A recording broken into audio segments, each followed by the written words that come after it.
Good afternoon, ladies and gentlemen. My name is Matt Leshper with 1836 Property Management in Austin, Texas, and we are here at one of our properties that we manage to give you some troubleshooting tips for our residents related to HVAC systems. So the first thing we want you to remember above all else is change your air filter regularly. Not only will it prolong the life of your system, so you won't be without when it's a hot season, but also it's going to reduce your heating and cooling bills, keep your family healthier, and all around you're going to have a much better experience in the home. So the air filter on each home is typically between the air intake and the system itself. On these systems in the hallway, you'll notice that the air filter typically resides underneath the bottom of the system so that the air can flow through it. Don't forget that your air filter may need to change every 30 days, 90 days, or even 6 months, depending on the size of the filter itself. Some other tips and tricks related to your HVAC system are to remember that it can only cool approximately 20 to 25 degrees maximum. So if it's 105 outside and it's 80 inside, it may be performing at its maximum capacity.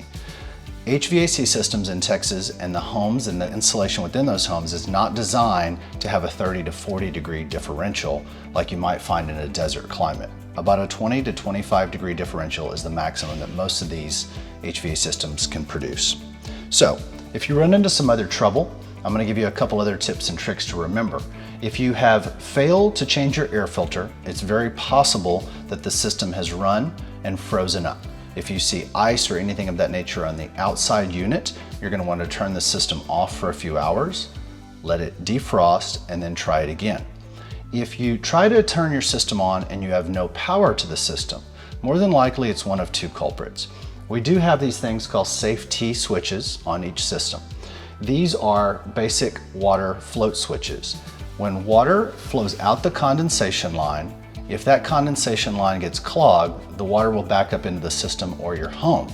In order to keep your home from flooding, we've installed these switches so that the HVAC unit will turn off, indicating that it needs service. So make sure that the water and the condensation line is flowing, and those tubes on the outside of your house are not turned up or knotted by someone inadvertently. Also, if you've had anybody in the family go into the attic recently, ensure that they turned off the light switch and not the switch to the HVAC system. That HVAC switch in the attic could be the cause of any lacking power to the system itself. If you have a heat pump as well, be aware that during the winter, you may have a red or other colored light on the control panel which illuminates and says emergency heat. It's not an emergency, it's just the backup heat because it's too cold outside. If none of these tips or tricks help you solve the problem, feel free to shoot a video, take some photos, log into your tenant portal, and tell us the information we need to know so that we can dispatch someone for you properly to get you cool in the summer and hot in the winter.